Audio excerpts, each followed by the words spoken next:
The people in our life are not problems to solve, but they're people to know and enjoy. So what would it look like to step in to full presence in the midst of that? You know, to ride out the intense moments and then be there to hold them after. Hey, I can't climb in there with you. It's yours. But I can be here right on the edge of it. I'm not going anywhere. I can hold this space with you and you tell me what would be supportive. I'm not running away, but it's not mine to solve, right? And holding that dynamic tension in our relationship.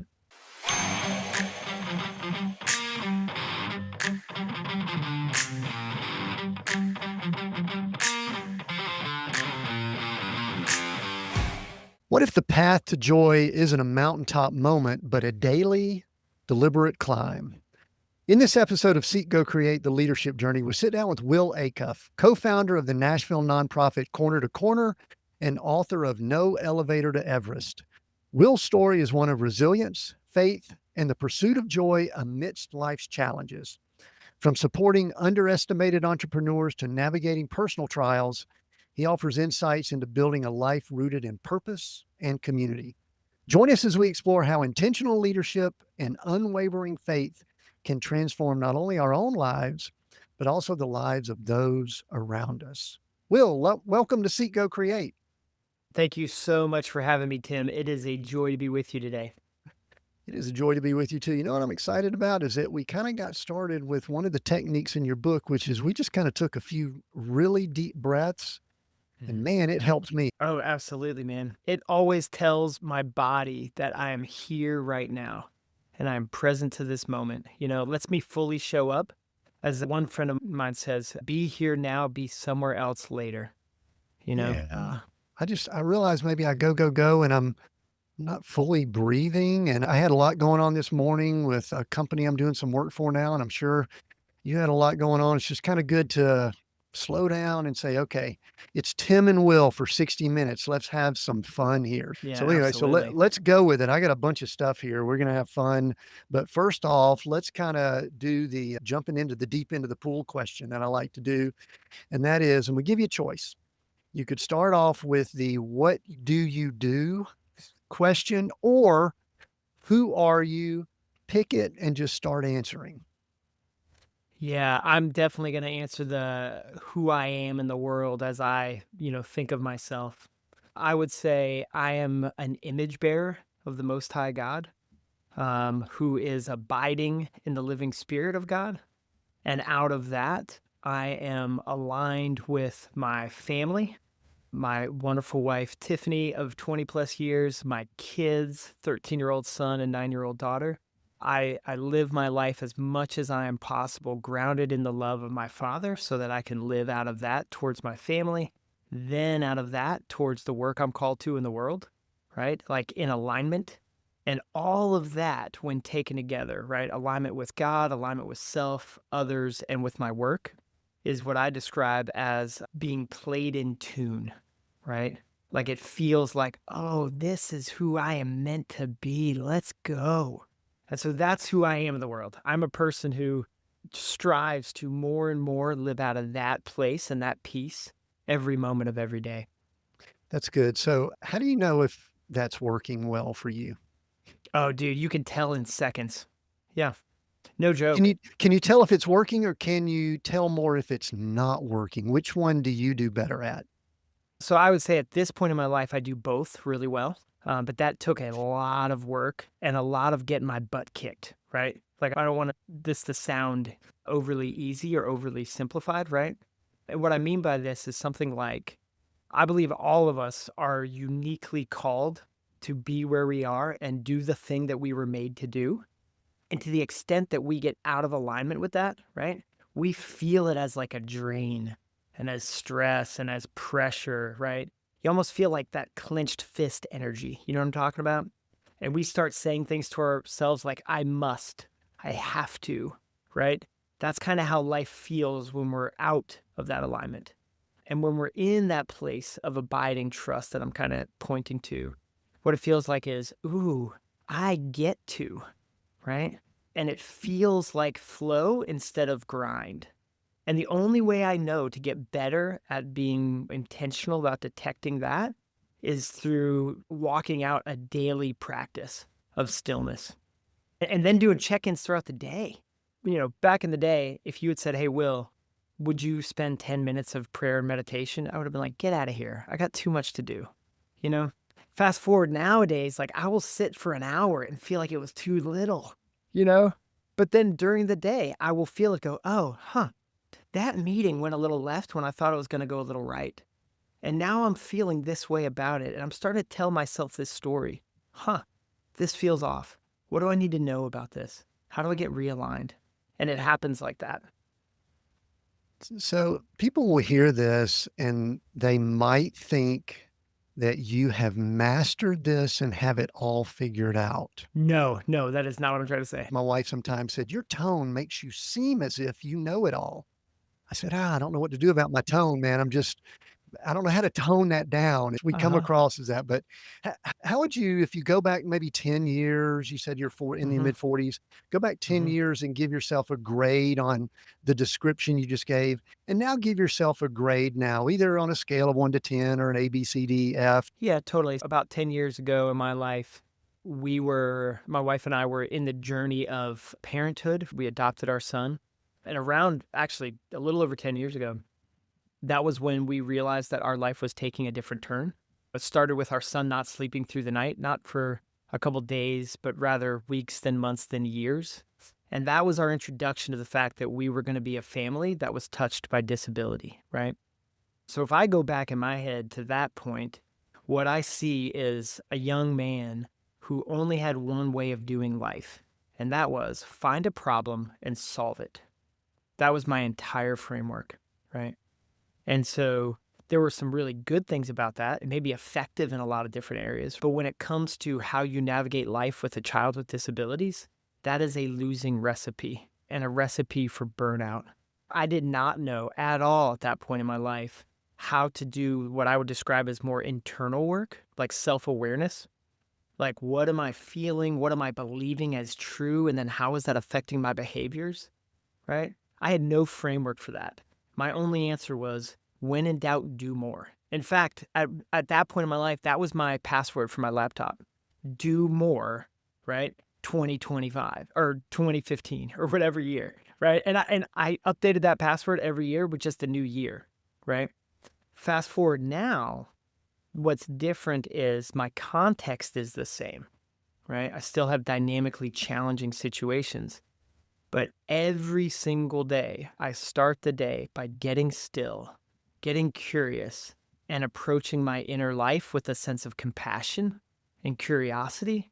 And then I might still do all that activity that day. I might still problem solve, but I'm doing it from a different place, right?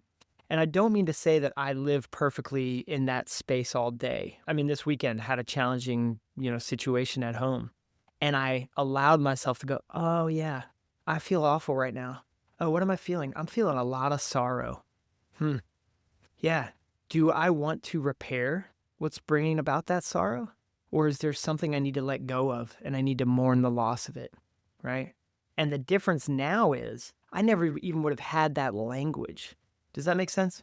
You get to a certain place and you never feel sadness anymore, right? That is nonsense. You were made with a body that produces emotions. Like, welcome to humanity. Yeah. I kept seeing the word joy pop up, and I want to talk about that in just a moment. But I want to tell you the scripture that came to mind as I was doing my research on you. Yeah. I told you this a little bit right before we hit record.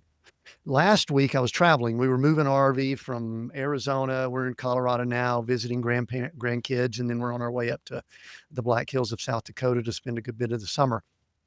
But I was Awesome. listening to a few podcasts, and I don't know how I did this, but I listened to one podcast that you were a guest on, and I think it was right around when COVID started. Like it was 4 or Mm. 5 years ago, Yeah. maybe around your first book or something with Corner to Corner, which we're going to talk about in Yeah. just a moment.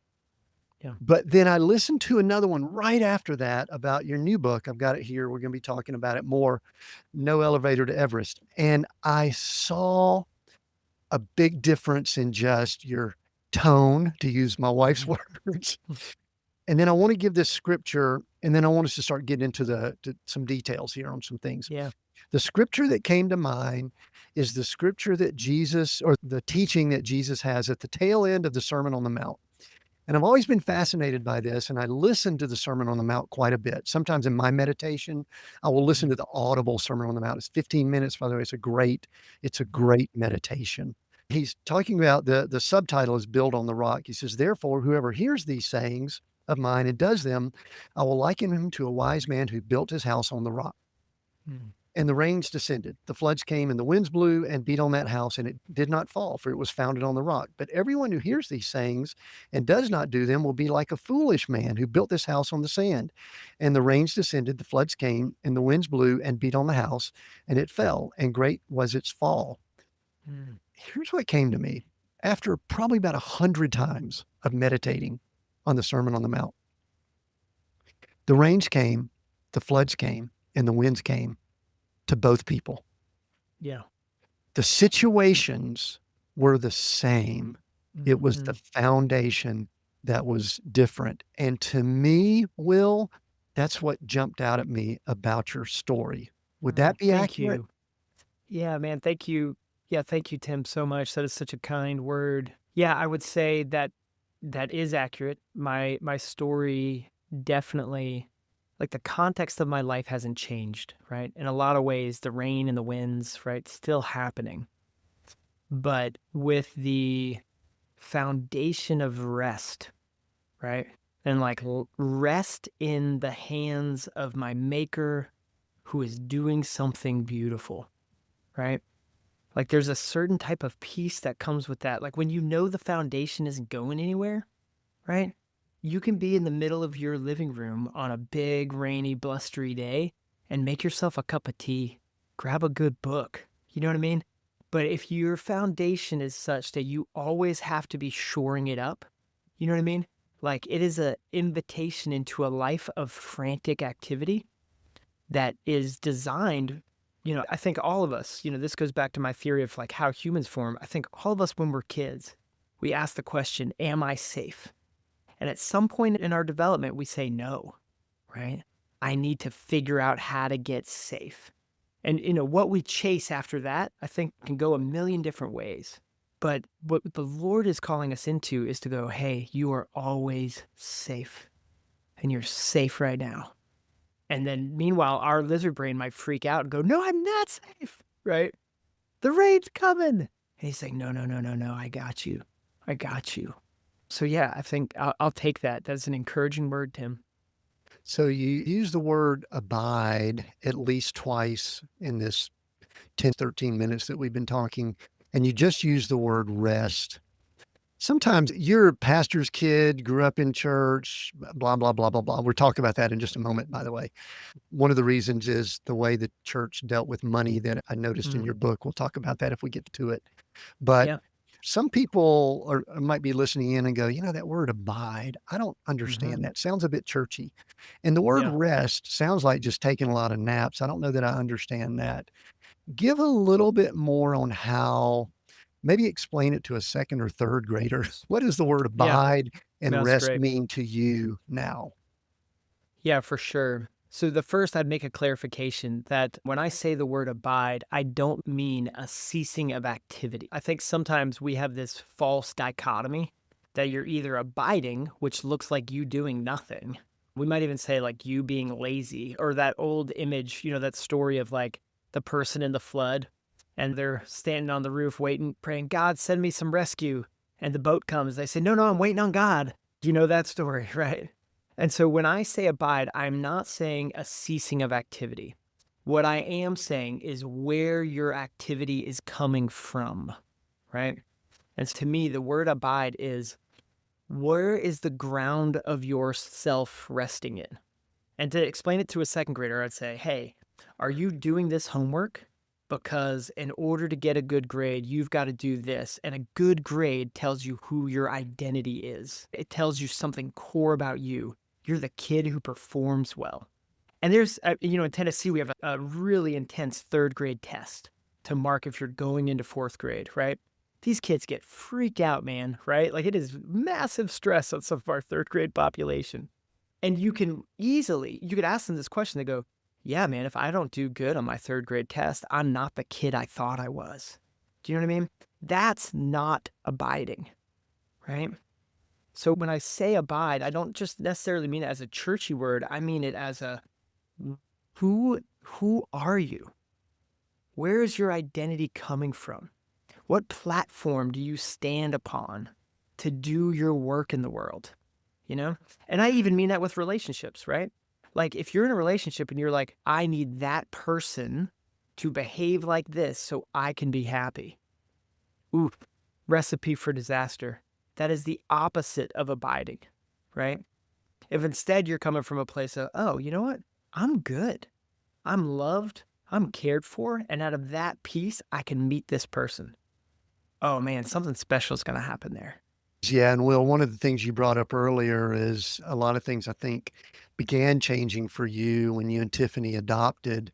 Yeah. And I think a lot of parents, they go from, when you're single and then you get married, you're still sort of single. You're just with another adult more Yeah. of your What? time. Yeah. Dual income, no kids. Yeah, and to me, that still doesn't count. You can still be, I'll call it selfish, or you can Hmm. still control most of your world, even though we know we can't control our Oh, spouses. yeah. However, when a child arrives, and we're Uh-huh. going to discuss your story here in just a moment, we're going to kind of get rolling with that. But when a child arrives, you realize, in my words, how out of control we probably are. And I know yours even had an Absolutely. extra dimension to it. And I do think that part of our journey is realizing how little control we really do have. When at Hmm. a younger age, I think I thought I can control and bend everyone around me to my Hmm. will. Yeah. And we just realized we're not in much control. And I think abiding is, for me, has been a lot of just letting go of Hmm. control. Another Yeah. theory I have, and this is going to get us started on your journey that you've been on, is I actually believe that's a process that has at least one, maybe more significant events along the way that get us to Oh, that point. So, absolutely. having said that, I want to talk a little bit about Will growing up, pastor's kid. Man, I love talking to pastors' kids and like finding out all the issues they dealt with. That's so awesome. Uh-huh. To get into corner to corner and then your family to get into talking about the book and all that, what was revealed to you through the book. So tell me what you want to about the early years. Yeah. So for context for me, I was born in Durham, North Carolina. Like we were a Southern family, mom and dad, both from Charlotte, North Carolina, both went to University of North Carolina, back in the day. So very Southern, right? Coming out of college, my dad was a campus minister for InterVarsity Christian Fellowship, right? And so he was, doing campus ministry at Duke and NC State. And we were like this young ministry family in Durham. And he felt a call to be like a pastor, right? Because campus ministers, they're kind of like sidekicks. He wants to go to seminary, do the full deal, right? But so he ends up taking our whole family up to New England for him to go to seminary. And the plan was go up to the north and then come back to the south where we're from, right? And instead he got caught up in the church planting movement up in the Northeast. And think of church planters as the people who are most entrepreneurial in the church world, right? They are going to start a new church where there might be a community that doesn't have one, right? Kind of vibe. And so he started church in the office of a gas station in 1985. The kind of place where like you bring your own folding chair and or tambourine, right? Was kind of the vibe. And by the mid 90s had grown it to on some Sundays there were 1,000, 2,000 people there. It was a wild ride. And I think the joy of seeing that for me and probably my two brothers. Well, I have a younger sister, but she was born when I was 11. So she grew up with kind of a different version of our family in a lot of ways, but was that you could build something in the world. Like you could take a crazy swing with a ton of risk or what people perceive as risk and do something awesome. That was the upside. I think the downside was, the family rhythms. And my dad and I have had a lot of good conversation and healing around this. This is no surprise. But back in that day, it was very much the mission is the mission and the family is kind of secondary, right?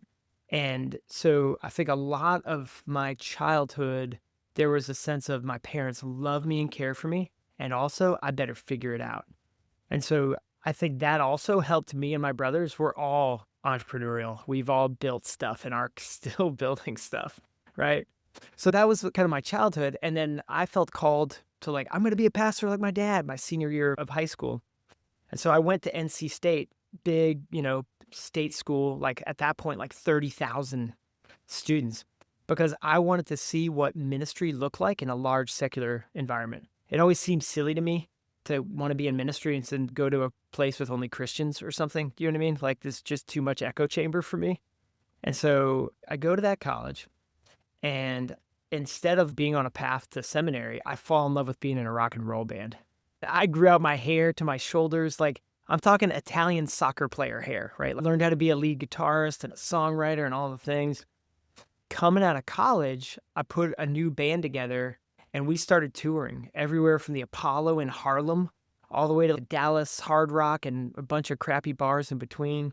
Our high watermark, I was a big Wilco fan. We got to open up for Wilco once, I was like, I have made it. But what had started off as a sincere expression of my creativity turned into an ego play. Like I'm building the Will Kingdom, if you will. And I would have been on that path. Like I would have kept it going. But God got a hold of me through this epidemiologist who was an expert in the AIDS pandemic. This is early 2000s. And this guy made us meet at his house for 6 months to get ready for a trip to Nairobi, right? And so every week we're reading like doctrinal things. We're reading global economic papers, right? What happens if the energy price is pegged at this in North America to sub-Saharan Africa? Like really complicated stuff that I was just like a dumb rock kid. You know what I mean? Like I felt like I was like, what is it?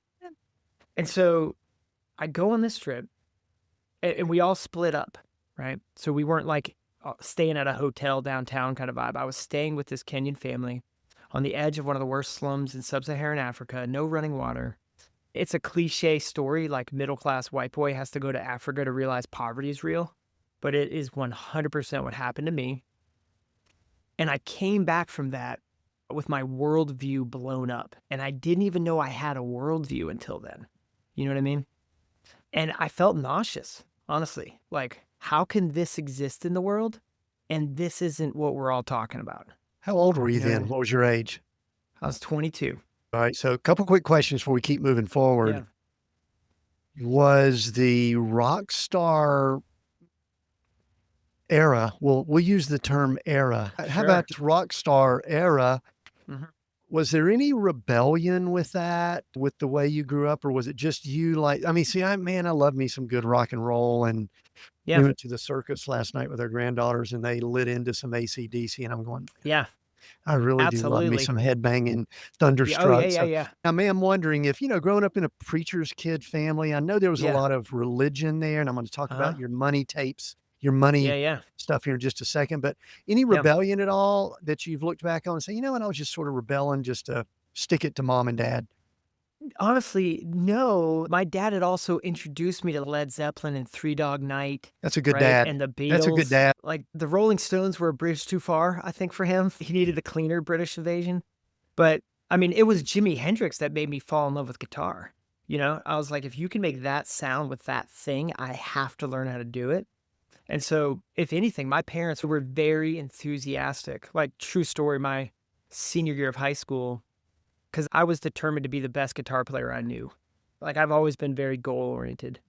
And so, I spent a winter in Massachusetts where I turned my parents' basement into a Jimi Hendrix shrine. I painted the entire door on the inside to the basement with Jimi Hendrix's face from a cover of an album. And then I locked myself in there and I just woodshed it on the guitar, you know? So it wasn't much about rebellion, but what it became about was this really strokes my ego, you know? And stand like playing guitar behind your head in front of 1,000 people losing their minds, right? That is a uniquely good feeling in the world, right? And so my own internal values alignment started to shift. Does that make sense? Yeah, Um, it does. yeah. And that's a good self-awareness. I realized that when I was doing some things in business and I was speaking in front of groups a lot. And I look at a lot of people that are pastors and ministers, they Mhm. all of a sudden this starts becoming the deal instead of what's the real deal. Totally. and we could kind of get out of whack there. There's something I want to address about you growing up, though, that you had in your book. I mean, I've got a physical copy here, so it's Yeah. page 160, and I just highlighted this. We are poor for Jesus, and that is the right way to follow him. Yeah. And that was truthfully my challenge with I grew up in the South outside of Atlanta, and I Yeah. was going to make me some money. Mhm. And, Mhm. and it Yeah. didn't seem like the church supported that, which is one of the reasons when after I got saved, I got sucked into prosperity gospel, which has its own Mhm. issues, but I Mhm. liked it better and it Yeah. stroked Yeah. my Totally. need for that. So we won't go down that. Yeah. Tell me about how you thought about money as you went along your path from an early age. Yeah, for sure. I mean, so I think I'll first say most kids don't get like a really clear money lesson from their parents, right? It's mostly they pick it up through what I would refer to as osmosis. You know what I mean? It's just kind of they're picking it up in little bits and drips and drabs that they feel or hear in the home, you know? So, ooh, money is something to be scared of, right?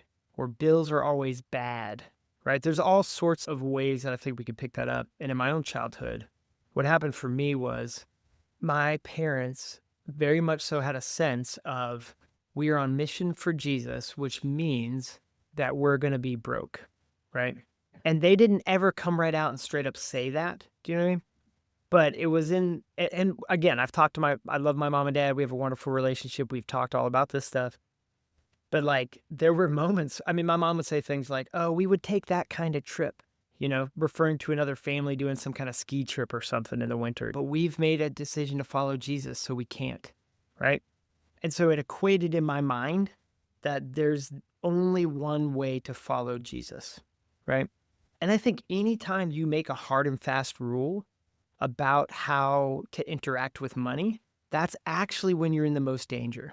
Wherever you're landing on that rule, right? If you're like, I should only be uber wealthy and that's the only plan that God has for me, ooh, good luck, buddy. You might be rolling the dice on what God intends, right? And conversely, if you're like, I could only be broke for Jesus because that's what righteousness looks like, I would say, oh no, you're starting to touch on self righteousness. Be careful, right? So fast forward, in my own journey, when we launched a nonprofit, as my wife and I did, it made all the sense in the world for me to repeat the patterns of being downwardly mobile for Jesus. You know what I mean? That felt like a really safe and comfortable place. And I think it was shaped by those uninvestigated childhood things. And it is no longer how I view it. How'd you erase that? Because there are a lot of people outside of church world or religion that have Yeah. issues with money. But it almost seems like it's a double whammy or triple or whatever when we bring scripture, we bring Hmm. Bible, when we bring religion into it. Give us give us your 3 steps to overcome that. No, or what Yeah. the And you can Will find this in says, my the new 3 book. steps to overcome your money Yeah. Yeah. issues or just whatever you can share that helped you. You say you're overcome it. I actually had a situation recently where I thought I had, Mm. but it reared back up again and Hmm. something that Yeah. I Yeah. was Yeah. negotiating. Ooh, maybe I don't have that resolved at 60 something Yeah. years old. Yeah, and let me be clear, what I was trying to say was, I no longer affirm what I grew up with, but unwinding it from my heart and my body is a different thing. The only way I know how to do this is to be honest, right? Like, I would feel safer if I had X amount of money in the bank. Oh, really? That's where you're getting your sense of safety? Whew, we are not in the God territory anymore. You know what I mean? We're in the mammon territory. Yeah, if you can only serve one. Or conversely, somebody going, oh man, if I don't have that car, then I don't feel important enough to be in my social circle. There's a million ways it shows up, but the only way I know how to really get at it is one, be honest. Be honest with what's coming up for you. Are there things that around money that make you feel like you are the man? That's a great indicator. Do some curiosity work there. Are there things where you feel terrified about money? Great place to do some curiosity work, right? And then actually do the work to write it out. Oh, I'm feeling this because of this. Where did that story start for me?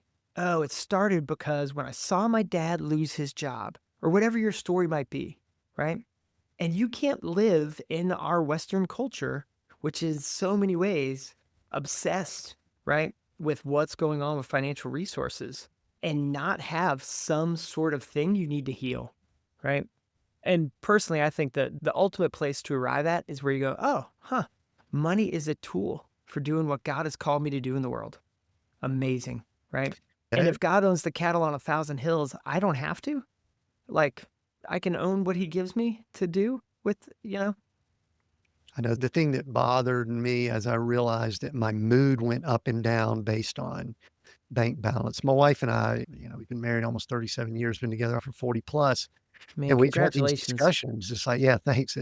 And we kind of realized it's like, why is our mood this way now versus this? And a lot of it's that I think that tension between, we really are citizens of the kingdom of God, but yet we somehow seem to be living in Babylon. Yeah, And we start doing this Babylonian stuff and mindset. And anyway, that's another topic. yeah, I don't think we'll get to it, but I would really love to know. I know we were kind of going along the path of your journey. I yeah, really want to allow some time because this corner to corner is fascinating to me. yeah, And I think with the people we have, leaders in business and ministry, yeah, I think we'd absolutely. love to hear some things about that. And we're going to, some things going on in your family to kind of get to where what allowed you to write or forced you to write this book, No Elevator to Everest. But tell us about corner to corner. Yeah, so let me pick back up the story here so you get context. Coming back from that trip, right, I would argue that God often gives us the gentle whisper, hey, this is where I want you in your life. And that trip to Nairobi was that gentle whisper, right? But I tuned it out, right? Like a teenager hears a loud thumping in their car, they turn down the volume instead of getting it fixed, right? And often I think the loving sledgehammer comes next, right? For me, my wife and I, when we got married 2004, we had a health crisis on our honeymoon. And I'll just say this, it's never a good sign when your honeymoon ends in the emergency room, right? And it led to like the band thing was gone. The life we thought we were going to build is gone, right? And there were 2 years of really intense suffering, you know, some medical suffering as well as some just who are we without these things, right? Or the path that we thought we were on. And coming out of that, my wife and I, we had this deep sense of, okay, we are more sure than ever that God is real. We're a little more like iffy on like religion, and we're sure that if we're gonna say we follow this Jesus, we better get a theology of neighbor. How do you love neighbor as self, right? Not as like a one-off thing, but as a lived reality every day. And we didn't know how to do it. And so we moved into a historically low income neighborhood in Nashville 18 years ago, right? And this is a neighborhood that has all the stats and all the stories. And we moved in, and my wife got a job working behind bars at the men's prison as a former offender job training specialist. A fancy way of saying she helped people come home to jobs in that tornado of a moment, right? Of coming out of prison and back into the community. And so we started doing life in that neighborhood, oftentimes with guys coming in and out of prison, all that stuff. What we saw over time was there are these incredible people with all these God given passions, skills, and drive, but don't have a bridge to express that in the marketplace. And so we got really curious about like, what would it look like to create a nonprofit that was kingdom minded, right? Like we're not shy about our faith, but we're focused on economic development. Like we should be the most creative and, to excuse the language, but we should be badasses at economic development, right? And I would argue Christians should be the most highly risk-taking creative beings in the world, right? Because if the story is that we're good, then let's go build some stuff, right? And so we launched Corner to Corner with this vision. Okay, economic development, relationship, kingdom. And what we learned over a few years was that entrepreneurship was the right way to do that for us. And so we started this program that gave underestimated entrepreneurs the tools they need to plan, start, and grow their own small business, right? Using like the lean canvas model, very popular in kind of business startup communities. Who's your target customer? What problem are you solving for them? What's your financial model that will actually make sense? All the things. And we started holding that at like a local rec center. And we were very iterative. I come from software development as well, like the Kanban, to do, doing, done kind of world. And so we built our nonprofit that way. And I'll never forget, like, we're testing out this entrepreneurial program. And I was like, do we have something here? You're never sure until our first graduation, right? Here we've got 13 of these new entrepreneurs. And one of them is sharing about her business to a crowd of about 40 business leaders. And she was a 13-year-old who came every week with her mom. And she had set the pace for the class. That student who's like, oh man, they're killing it, right? This was her.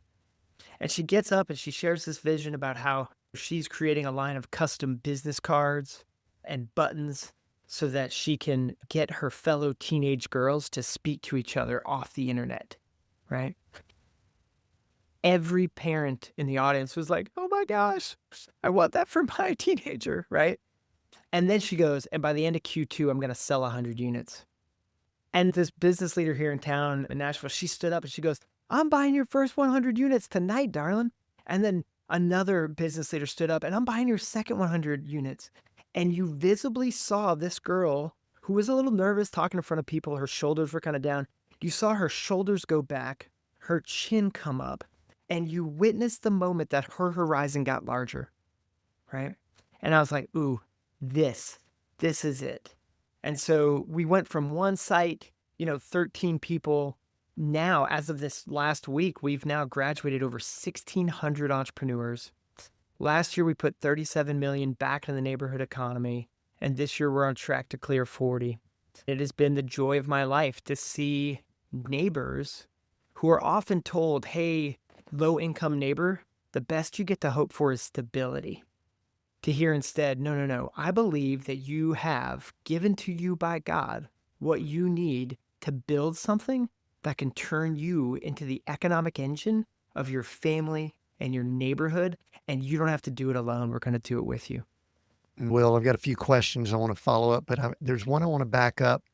Did Tiffany fall in love with rock star Will or with African missionary Will? Because I missed that along the story. We don't have to go into detail there, but which Oh, one? man, that is such a good question. And what's really funny about that question, Tim, is the answer is both.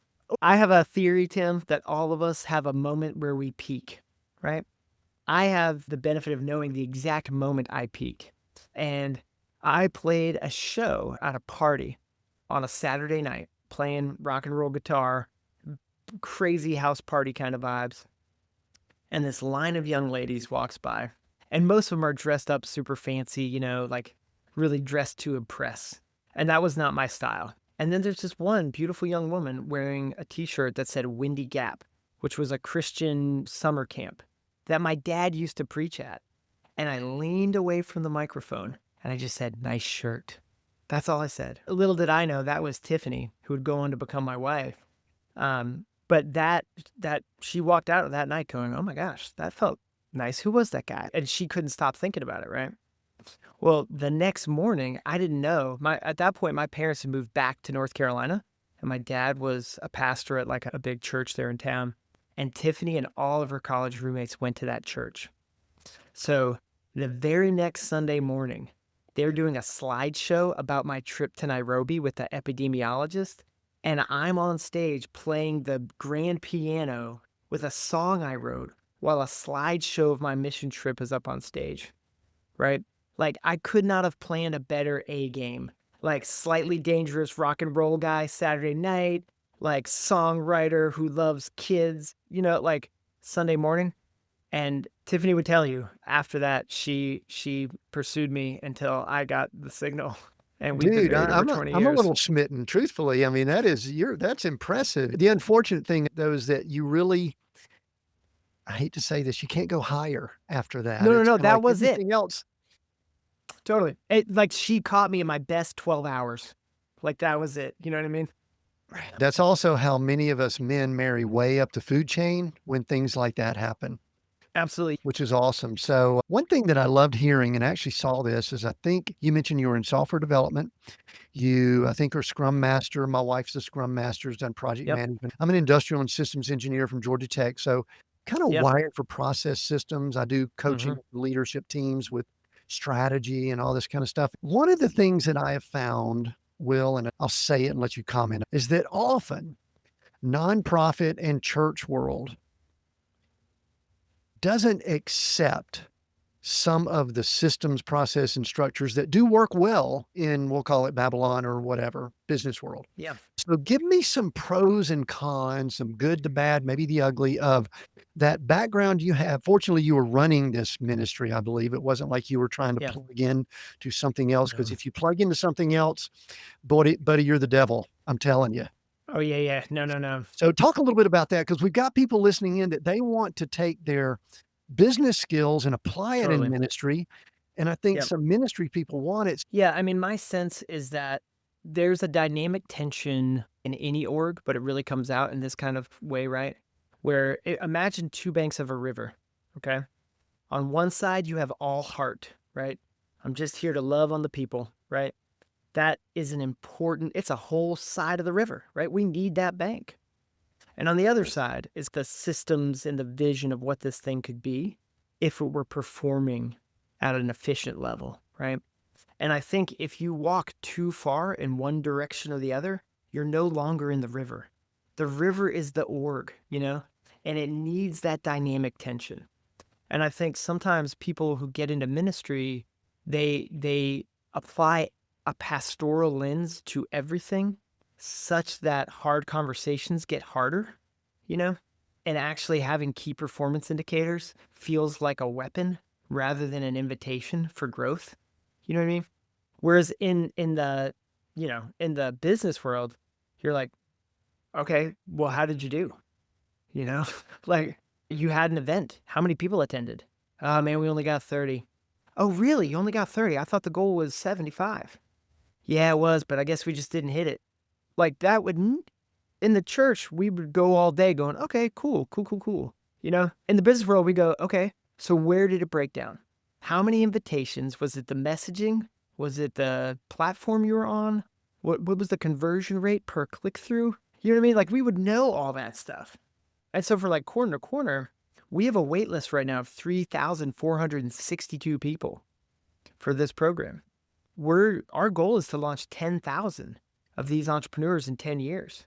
And we have heart centered. Like we want to move with neighbor at the speed of relationship, and we want to do it with this view of excellence, and excellence that doesn't crush neighbor, right? There's the dynamic that we talk about this nonstop. What's interesting is I went to Bible school in my early to mid 50s, hung out with a lot of Christians. And I do want to say this.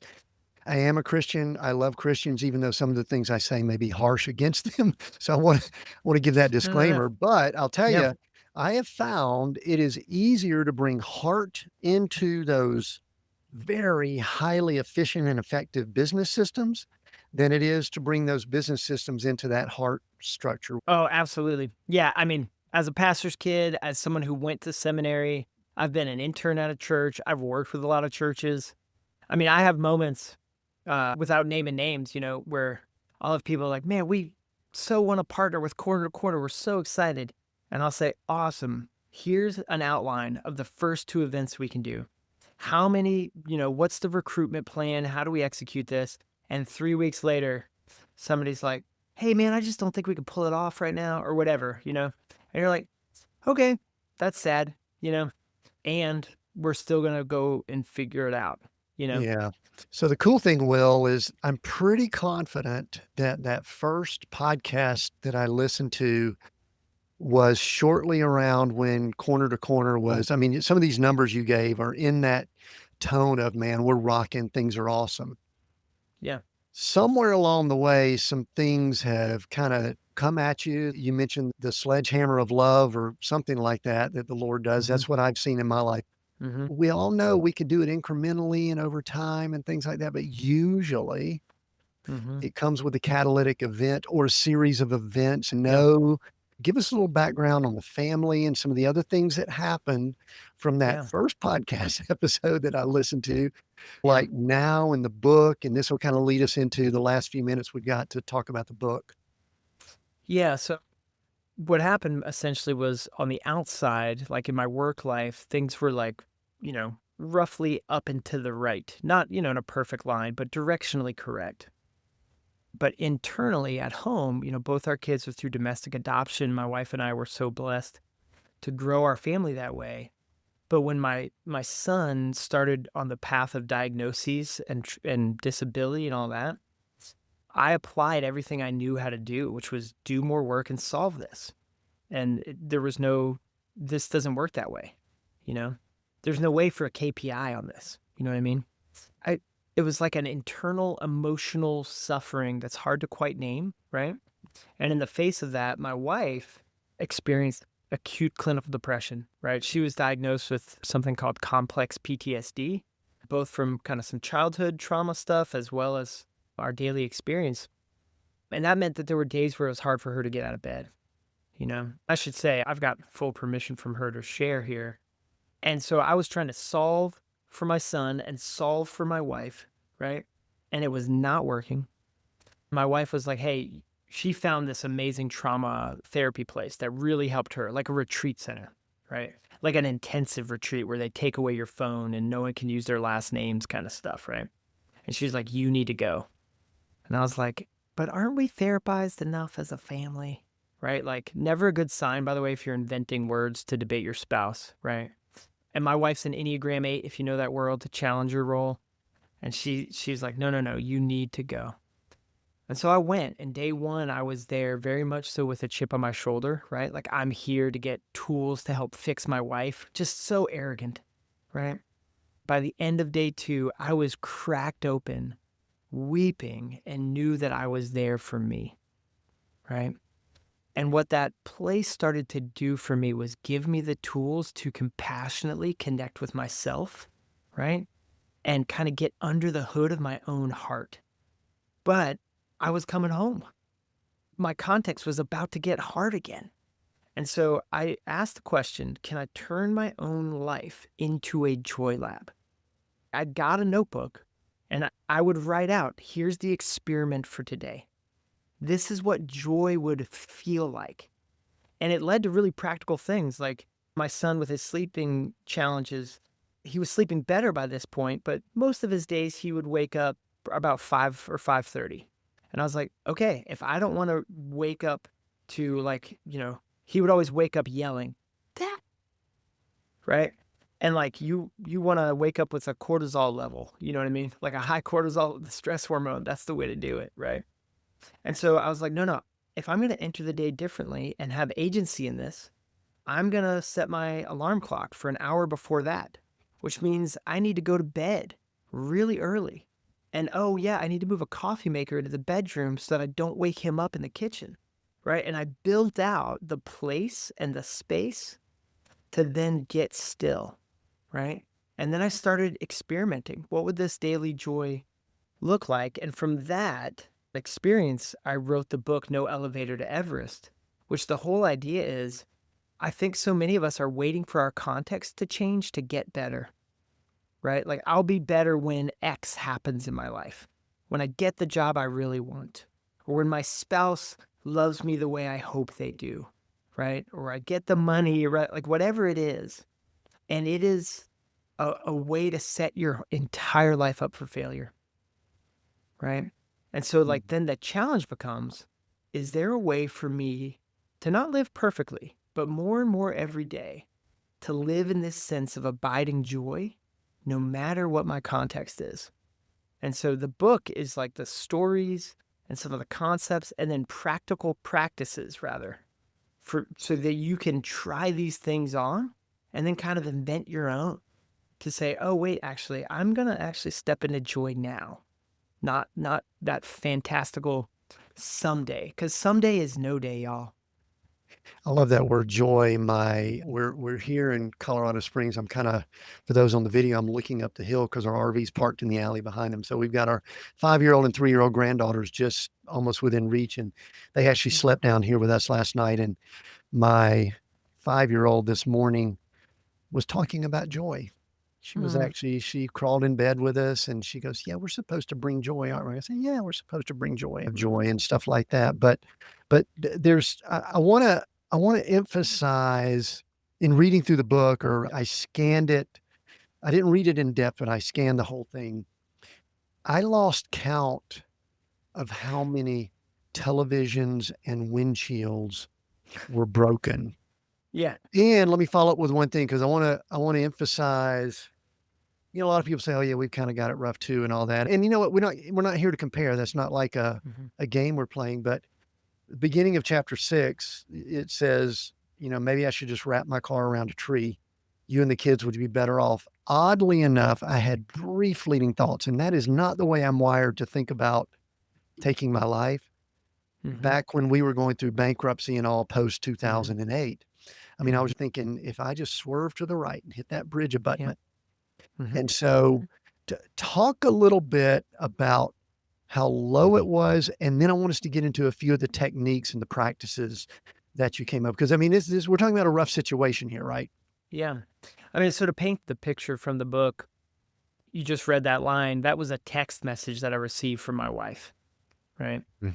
And so there were days where I would come home, I'd go home at lunch from work or whatever to check on her and not know, like, would she be okay? That kind of intensity. And then with my son, he has multiple diagnoses, autism, a global cognitive disability. Over the last 2 years, he was diagnosed with a rare genetic muscular disease. So, like, just the journey continues, right? And there would be times where he would be so dysregulated, as you mentioned, Tim, that he kicked my windshield so hard while we're driving down the highway that spider cracks across it. And I mean, I can't tell you how many holes we have in the walls, right? So to say that my daily life is really intense is to be pretty mild, you know? And for the longest time, it was just dominating me. It like controlled all of my experience, you know? And I mean the context. I don't mean my son, right? Like my son is amazing and I love him. And he is a kid who feels joy huge and sadness huge. And, everything's very big for him.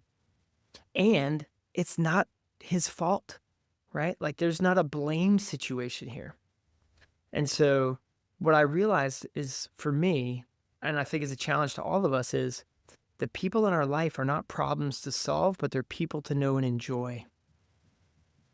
So what would it look like to step in to full presence in the midst of that, you know, to ride out the intense moments and then be there to hold them after, you know? And with my wife specifically, like for the longest time I was trying to fix her depression, which by the way, that's not how depression works. Right? You want a recipe for failure? Every husband in America, like go up to your wife and be like, I'm gonna fix your depression, right? Instead, what we got to was a place of me saying, hey, I can't climb in there with you. It's yours. But I can be here right on the edge of it. I'm not going anywhere. I can hold this space with you and you tell me what would be supportive. I'm not running away, but it's not mine to solve, right? And holding that dynamic tension in our relationship. Yeah. So one thing that this goes back to an earlier conversation, Will, and this will help us land this plane here in just a few minutes, is that often as Christians, as followers of Christ, as people, church people, whatever we want to call it, we believe that joy is the Lord's responsibility and we just get it. Hmm. You obviously took a different approach. Not different, but I mean, maybe not totally different, but you basically said, no, joy is our responsibility and we have to seize it. That's my words, not yours. If it's wrong, you could correct me. And Yeah. and give us a few of those basics. We started with one of them that I love. Give us a Yeah. few of the basics, then we'll talk about where people can find the book. Yeah. So I would say first, like my view is we have everything we need right now, right? Like from a biblical standpoint, we would say we're image bearers, right? Like the creator of the universe created us. That's a pretty good thing we got going for us, right?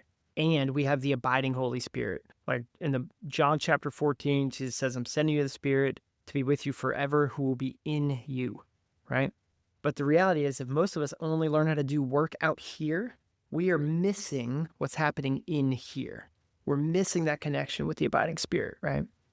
So the practical techniques, right, was I needed to carve out enough space, like stillness, where I'm not doing, but rather I'm being. And I'm not being with a lens of self condemnation, but one with compassion and curiosity, right?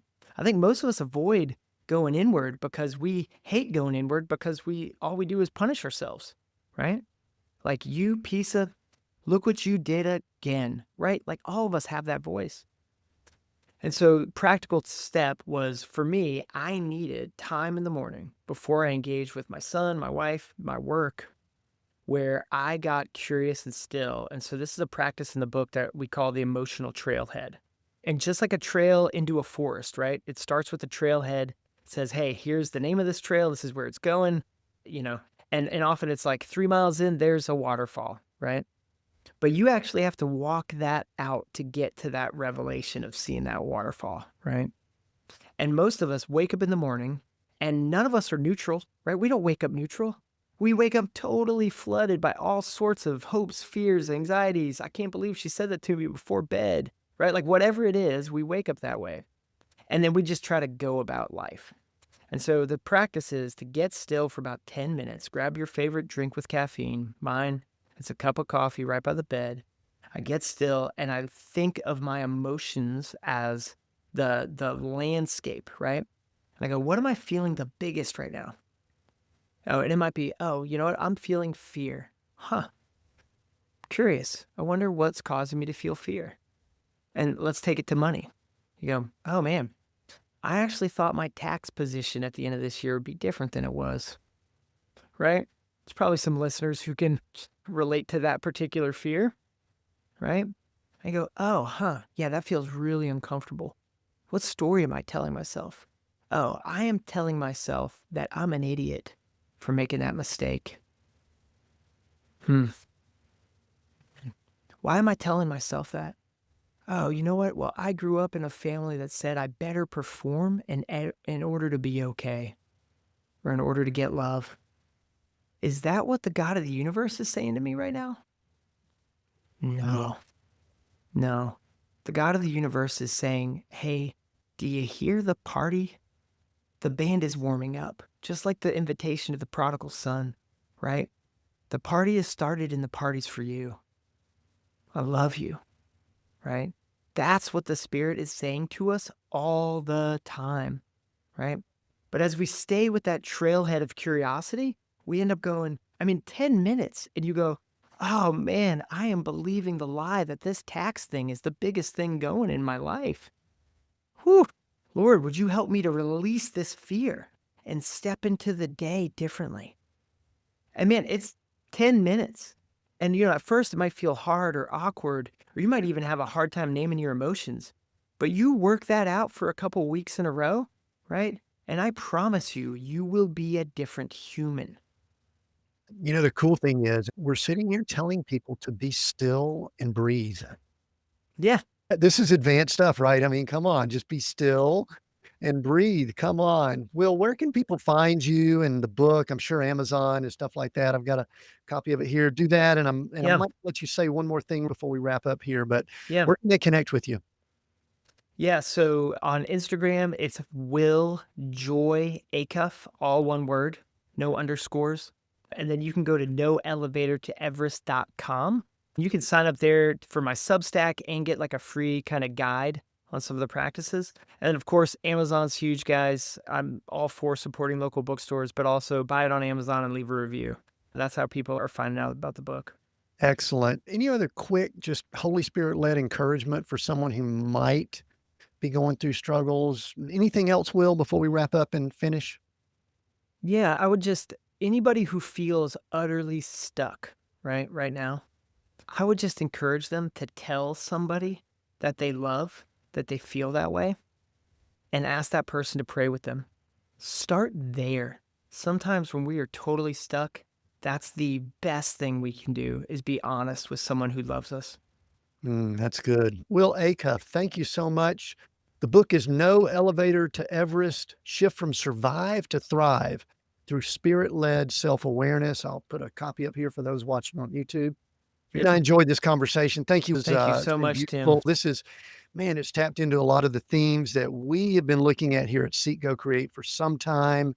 And Will's story and all that he's doing just really emphasized the business and ministry merging together, and then just still and quiet. It's been beautiful. We're here at Seek Go Create. We've got new episodes every Monday. I appreciate you joining us here, and we will see everyone next week.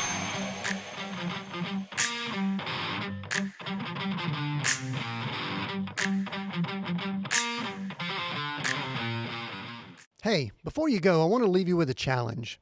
If you're enjoying the conversations here on Seek Go Create, I think you'll love the deeper journey my novel Coach, A Story of Success Redefined, takes you on.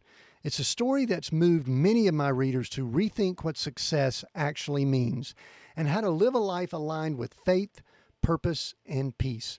Pick up your copy today wherever you buy books or at timwinders.com and begin the journey for yourself. Thanks again for listening. And as always, keep seeking, keep going, and keep creating.